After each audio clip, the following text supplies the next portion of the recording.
Fresh Morning. La Fresh Morning. Je suis avec Jean-Paul ce matin. Jean-Paul, bonjour. Bonjour la Fresh. Comment tu as passé le week-end? Oh, j'ai passé le week-end un peu embêté par l'état de santé des enfants à cause de la grippe. La grippe, hein? Voilà, donc je n'ai pas pu vraiment m'adonner à ce que je devais faire ce week-end parce que je devais surveiller l'état de santé des enfants parce que c'était un peu inquiétant à cause de la température qui montait à chaque fois. Bon, tout est rentré dans l'ordre, Dieu merci. Ok, donc il y a la forme ce matin. Oui, ça va. On parle de quoi pour l'actualité internationale? On va revenir sur le sommet du G7 qui s'est tenu vendredi dernier. C'est un sommet du G7 qui avait une double particularité. La première, c'est qu'elle se tenait en pleine pandémie de la Covid-19 et donc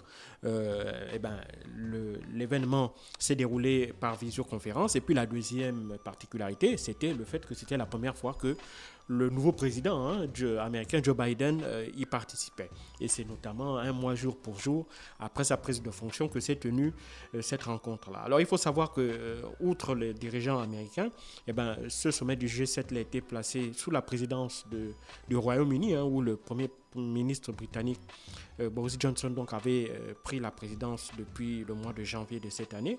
Et donc à côté du Royaume-Uni et des États-Unis, on comptait en outre la présence de la France, de l'Allemagne, de l'Italie, du Japon et également la présence de la présidente de la Commission de l'Union européenne, Ursula von der Leyen.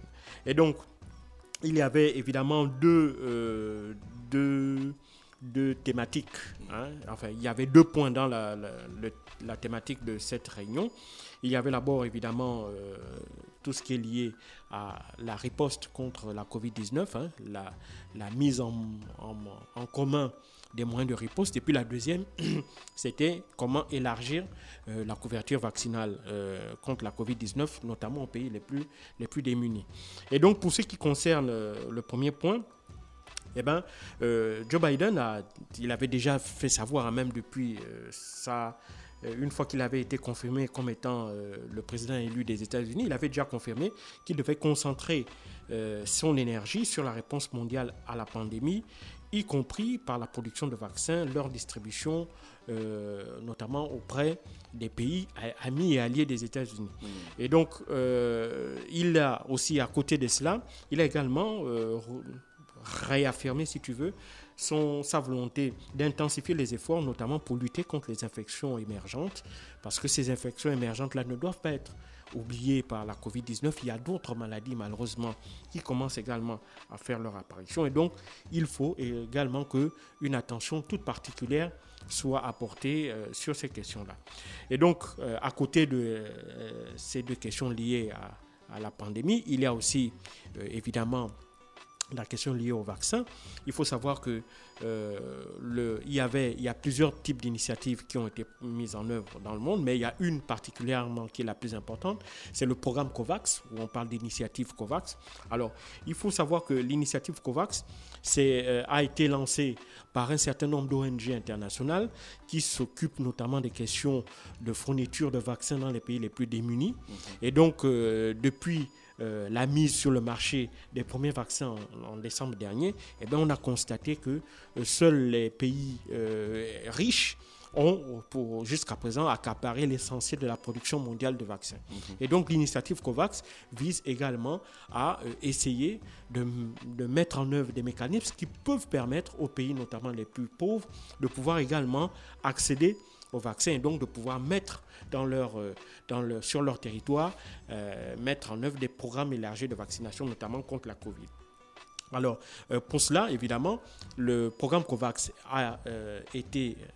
est soutenu par l'Organisation mondiale de la santé. Et il faut savoir que dans un premier temps, il y avait d'abord un certain nombre de pays occidentaux qui avaient pris part, notamment la France, qui était l'un des premiers pays à rejoindre cette initiative, mais celle-ci avait un peu du mal à décoller. Pourquoi ? Parce qu'il y avait certaines puissances et des acteurs mondiaux de premier plan sur cette question de la lutte contre la pandémie qui n'étaient pas présents cette initiative COVAX-là. On avait par exemple les États-Unis de Donald Trump. Donald Trump, lui, estimait qu'il n'avait pas à donner de l'argent à l'OMS parce qu'il accusait l'OMS d'avoir une part de responsabilité dans, si tu veux, le fait que la pandémie ait pu se propager dans le monde entier, parce qu'ils accusent, l'administration Trump accusait l'OMS d'avoir commis des erreurs, de graves erreurs, et surtout d'avoir été particulièrement laxiste vis-à-vis de la Chine, et que l'OMS n'a pas suffisamment joué son rôle quand il s'agissait évidemment d'empêcher que ce virus-là ne contamine d'autres pays du monde entier. Et donc, à ce titre, Donald Trump avait donc suspendu, en sortant de l'OMS, Donald Trump avait également suspendu un certain nombre de fonds qui devaient être alloués à l'OMS, notamment dont une partie devait concerner cette initiative COVAX-là. Alors, Joe Biden, lui, heureusement, les États-Unis n'ont pas attendu l'arrivée de Joe Biden pour remettre les choses dans l'ordre, puisque le Congrès, en décembre dernier, donc à peine 2 ou 3 semaines avant le départ de Donald Trump, avait signé un décret, avait signé une loi qui demandait à l'administration à l'époque de Trump de mettre à la disposition de l'OMS environ 2 ou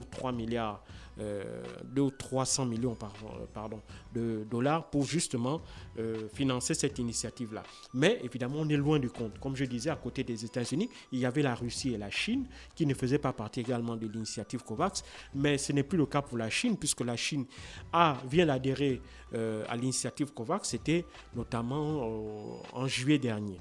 Et donc à cela, vu que les États-Unis et la Chine sont revenus, ont intégré l'initiative COVAX, il reste maintenant que la Russie, mais la Russie est d'abord en tractation pour essayer de faire valider son vaccin, le Sputnik V, notamment par l'Organisation mondiale de la santé, puisque les seuls vaccins qui seront pris en compte dans cette initiative COVAX, là, ce sont les vaccins qui ont reçu une autorisation de mise sur le marché, une homologation plutôt, de la part de l'Organisation mondiale de la santé. Alors, donc, combien faudrait-il à peu près à cette initiative COVAX-là pour pouvoir apporter un nombre de vaccins suffisant pour permettre au moins à la moitié des pays pauvres de la planète, surtout les pays les plus pauvres, de pouvoir quand même avoir accès au vaccin, eh bien, il faudrait environ entre 4 ou 5 milliards de dollars.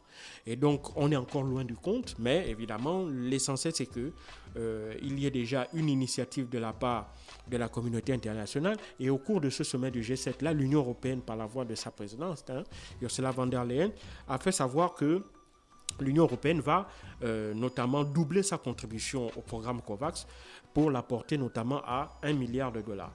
Alors donc ça, c'est évidemment une très bonne nouvelle pour le programme COVAX, et d'autant plus que dans ce milliard de dollars-là, il y aura à peu près 100 millions d'euros qui vont aller notamment aux pays africains à travers la propre initiative de l'Union africaine qu'on appelle l'initiative AVAT, qui est l'African Vaccine Task Team. C'est un programme qui est exactement comme celui calqué sur l'initiative COVAX, mais qui se limite aux pays africains. Et ce programme AVAT-là, lui, est placé sous la supervision de l'Africa CDC, donc le Centre de contrôle et de prévention des maladies infectieuses de l'Union africaine. Et donc ces 100 millions d'euros-là vont permettre d'augmenter substantiellement le nombre de doses déjà commandées. Il faut savoir que le continent africain, à travers l'Union africaine, a commandé auprès du laboratoire, auprès de l'Institut de Sérum of India, à peu près 670 millions de doses de vaccins d'AstraZeneca. Donc, même si ces vaccins ne seront pas disponibles pour le moment sur le marché, il faudra attendre entre fin mars, début avril, avant de voir ces vaccins-là arriver. Mais au moins, on voit qu'il y a une volonté qui est déjà là, il y a un mécanisme qui est mis en œuvre. Et donc, ça, c'est quelque chose qui est encouragé. D'autant plus que ce qui est intéressant, c'est que le G7, justement, lui aussi est venu réaffirmer sa volonté de soutenir les pays africains face à cette pandémie-là.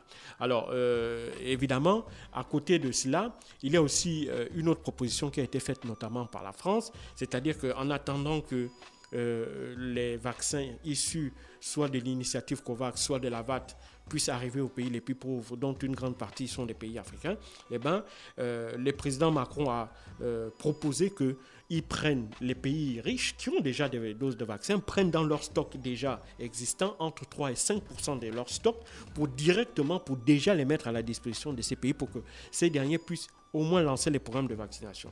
Alors, Joe Biden, lui, il a adhéré à cette initiative-là. Il a donc décidé que, évidemment, il devrait prendre une partie des doses qui sont déjà en leur possession pour les remettre directement aux pays africains. À ces doses-là, il faut aussi ajouter déjà le million de doses de vaccins d'AstraZeneca que l'Afrique du Sud a décidé également de donner à l'Union africaine et que très rapidement, celui-ci devrait être distribué pour être vacciné parce qu'il faut savoir qu'une étude réalisée par une université de Johannesburg a démontré le faible niveau de protection du vaccin d'AstraZeneca, notamment chez les jeunes adultes sud-africains, enfin face à la variante sud-africaine du coronavirus. Donc ça veut dire que le vaccin reste efficace contre notamment le variant chinois et le variant anglais, mais malheureusement, il offre une faible protection à hauteur de 22%, et donc ce qui est largement insuffisant parce que pour qu'un vaccin puisse être considéré comme étant efficace et donc qu'il puisse être pris en compte dans un programme élargi de vaccination, il faudrait un taux d'efficacité d'au moins 50%. Donc on est loin de ces résultats-là et donc le gouvernement sud-africain avait décidé de déjà prendre le million de vaccins dont ils disposaient et dont ils estiment qu'il n'est pas particulièrement utile sur le territoire sud-africain, mais plutôt de le mettre à la disposition de l'Union africaine pour que celui-ci soit rapidement distribué, d'autant plus que ce vaccin risque d'être périmé aux alentours de fin mars, début avril, si rien n'est fait. Donc, voici un peu la deuxième question qui a été abordée au cours de ce sommet du G7. Et puis, bien entendu, il y a aussi ils ont également abordé des questions liées à la relance de l'économie mondiale suite à cette pandémie du Covid-19. Et donc, les pays du G7 ont décidé de revenir, si tu veux, au multilatéralisme parce que c'était un peu du chacun pour soi depuis l'année dernière. Et ce chacun pour soi-là, cet unilatéralisme-là avait été encouragé notamment par l'administration Trump. Or, Joe Biden, lui, il est revenu sur les principes qui avaient fixé les grandes relations internationales, donc celui du multilatéralisme. Et donc, c'est cette volonté qu'il est venu, notamment en disant qu'il va mutualiser les efforts en matière de lutte contre la pandémie dans la planète. Il va mutualiser les efforts en matière de vaccins et en matière de fourniture de matériel médical. Et il va également mutualiser les efforts en matière de relance économique. Donc, les États-Unis vont aider les pays qui sont les plus impactés, y compris les pays européens qui le souhaitent, qui sont très impactés par cette pandémie. Et il entend, à travers ces initiatives-là, Joe Biden entend remettre des États-Unis au centre du monde parce qu'évidemment, le fait que Donald Trump ait un peu tourné le dos aussi bien à ses alliés européens qu'à d'autres alliés, même africains, parce qu'il faut savoir que Donald Trump a été le seul président, je pense, au cours de ces 40 ou 50 dernières années, qui n'a pas pris le soin de mettre les pieds en Afrique. Il n'est jamais venu sur le continent africain. Or, durant tout son mandat. Or, évidemment, Joe Biden, lui, veut casser cette image-là et donc il veut surtout réaffirmer la présence des États-Unis sur le continent africain parce qu'il ne faut pas l'oublier, avec la pandémie de la Covid-19, il y a ce qu'on appelle la diplomatie vaccinale qui s'est également mise en œuvre à travers notamment deux pays, la Russie et la Chine. La Russie et la Chine qui détiennent eux chacun leur propre vaccin et donc décident de faciliter justement l'acquisition de ce vaccin-là aux pays, notamment les pays africains. Pour la Chine, il s'agit de consolider déjà sa position sur le continent parce que la Chine, depuis plus de 20 ans, est le premier partenaire économique du continent et donc elle veut consolider cette présence-là auprès des pays africains. Mais pour la Russie, la Russie tente par là également de faire sa percée sur le continent africain parce qu'il faut savoir que la plupart des relations, si tu veux, de la coopération que la Russie a toujours eue avec les pays africains, c'est surtout de la coopération militaire. Donc, pour une fois, elle veut sortir du domaine purement militaire pour entrer dans un domaine beaucoup plus dans un domaine autre, notamment sur le plan sanitaire, qui est un plan tout aussi important. Et donc, à travers justement son vaccin, le Sputnik V, la Russie entend, si tu veux, accentuer sa percée et accélérer également son arrivée sur le continent africain. Merci Jean-Paul qui revenait donc sur le sommet des G7, les 7 pays les plus puissants du monde. Voilà. Restez connectés sur les 104.5 Urban FM, la station urbaine dans l'Uda Fresh Morning, le réveil matinal le plus haut de la capitale sur la radio la plus haute de la capitale. Stop Fresh Morning.